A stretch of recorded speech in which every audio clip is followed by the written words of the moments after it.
Hey guys, welcome back to the channel. We're going to be talking about mini cuts again today. I am nearing the end of my mini cut. Last time I took you over nutrition, I took you through a full day of eating. Today, I'm going to take you over training. We're going to cover what the goal is, volume, intensity, exercise selection, whether or not to deload at the end, and questions like this. And I'm sitting here topless because I have an Ada on my lap and she is very warm. And in the UK right now, our summer, I think this is like the hottest summer we've ever had. So apologies. In the background, you're also going to see me training legs, and you're going to see the majority of my work that I did here. And I was training with Jason. He's from JPS, our Australian friends, and we did some posing at the end, so you're going to see some of that. I think Jason is just under 10 weeks out from his first timers classic bodybuilding show. You'll see his structure and how he's made, and he's just like tiny little waist, perfect for classic, and makes me look like a blocky individual, of which I definitely am, but extra blocky with Jason right there. So first of all, what is the goal of training when we're in a mini cut?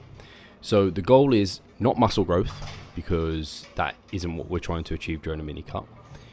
But we're also not trying to lose muscle, right? So we're just trying to do enough volume to maintain muscle.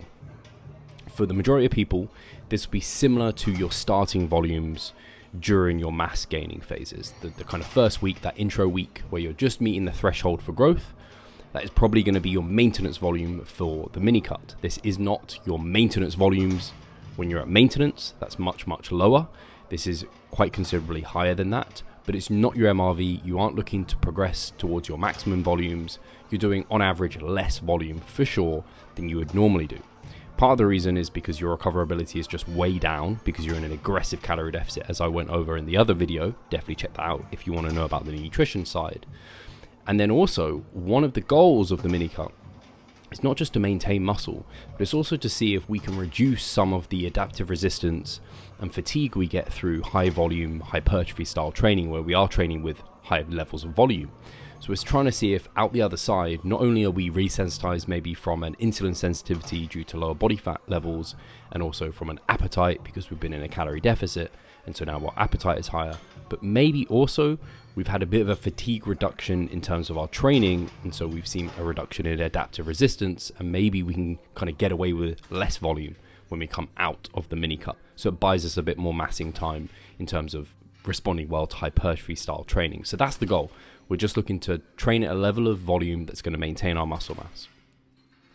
So then in terms of intensity, where do we want to be with that? Well, it's very similar to our usual intensity. It's probably not the time to use many intensifiers. You'll see I use my rep match sets here for my leg curls, but I'm not using lots of drop sets or drop sets, not down sets, something different.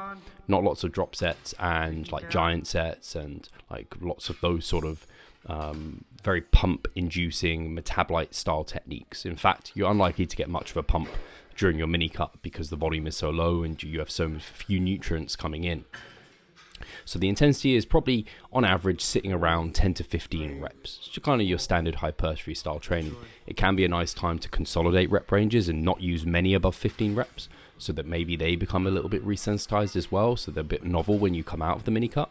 So that can be really great, and obviously not lower than 5 repetitions in general, just a bit inefficient for promoting muscle growth and a little bit more injurious and potentially therefore fatiguing in that sense. So then in terms of exercise selection, this can be a time where you can rotate exercises in, or you can keep to the same exercises you have been doing. You don't have to necessarily go one way or the other. The benefit to rotating in new exercises is that when you come into massing, they're now kind of, you've learned them. There's no kind of skill acquisition that has to go on. But the benefit to kind of keeping the same exercises you've been having is that the new exercises can be novel during the mass. So there's kind of pros and cons, and I think the key to rotating exercises, almost said keto, the key to rotating exercises is varying when it strategically makes sense. So maybe the rep range, or you're doing metabolite techniques, or a movement is legitimately getting stale. So there's a need to rotate it because now it's starting to beat up your joints, ligaments, tendons. You're not getting as good sensations in terms of local muscular fatigue, maybe pumps, kind of soreness within the muscle, and maybe progression is also starting to halt. When you've got a cacophony of those sort of things and maybe your motivation to do that movement has dropped, that's when you rotate it. So whether or not you change exercises is kind of up to you in that sense. So during this period of time, one thing that people also ask about is kind of what's your relative intensity. So like every mesocycle, I like to start out with more reps in reserve. So start out hard, meet that kind of threshold for what we know is good, efficacious growth in terms of relative intensity, close enough to failure to get us lots of growth, but not tons of fatigue along with it. And then that tends to drop as you progress via reps or load each week by a small amount before basically you hit naught RAR or failure. And you're going to see me fail on a set here, which I don't think I've ever put up a set of me failing, at least not on a big compound lift, because I just can't remember the last time I did it.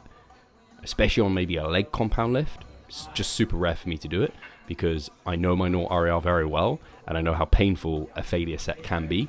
But because I had Jason with me, he kind of egged me on and he was like, let's just test it. And he could kind of save me and help me in that situation. So it was far less painful than it could have been because I had nothing left when he helped me up there. So yes, you would start same as you normally would, just meeting that threshold. But each week you might not progress via reps or load. You might actually just repeat performance from week 1 to week 2 to week 3. If you do increase performance, probably by a very small amount, not like you would during a mass phase or even during a normal cut, it's going to be a bit slower because the calorie deficit is so aggressive. We're looking to lose normally, most people looking to lose 1% of their body weight per week. And so you might find that your reps in reserve just drop because you're so fatigued week on week, just from the accumulated fatigue of dieting so aggressively. Now, I've been able to progress things to a small extent across the weeks, but I've just been careful not to let my ego get ahead of me and kind of do too much of that. It's really a time to almost coast. So I haven't lost any strength. I wouldn't expect you to lose any strength, but gaining it and gaining new muscle tissue, not really the goal during the mini cut, because the real goal is as much fat loss as possible. It's kind of similar to the deload.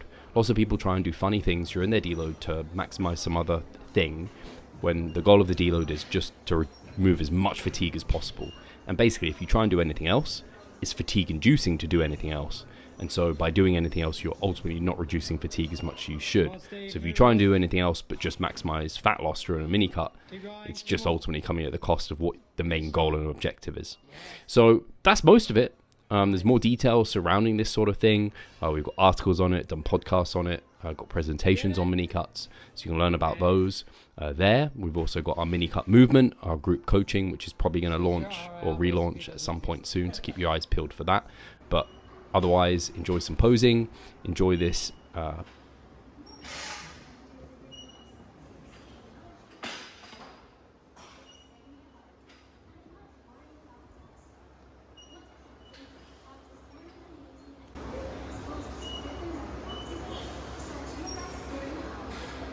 Steady, come on. You go more. Hard. Good man. Keep moving, keep moving. 2 more. Try and get it. Yes, good. At least 1 more. That's hard. Attack. Get it, get it, get it, get it, get it, get it. Get it, get it, get it.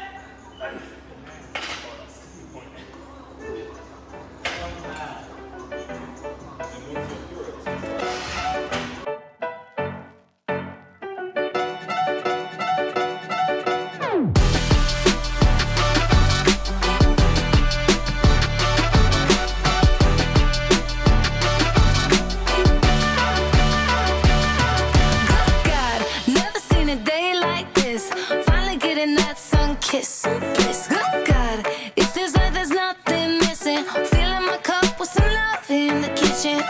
Cause I'm so sweet, super Sony, over easy. Can't get enough of that good stuff. Gotta soak it up. Goodness, goodness, goodness. Oh yeah, gotta soak it up.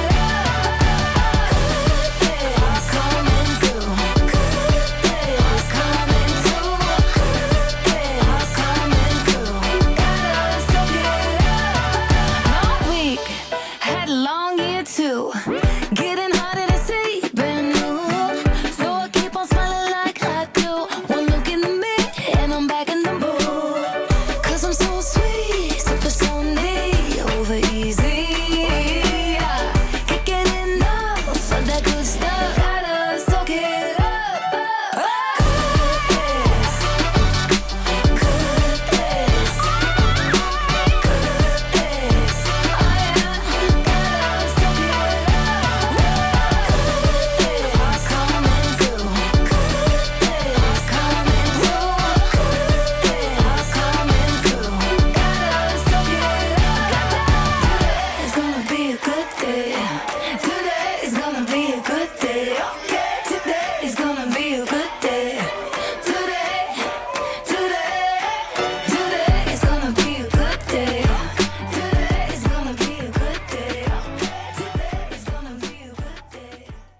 vlog.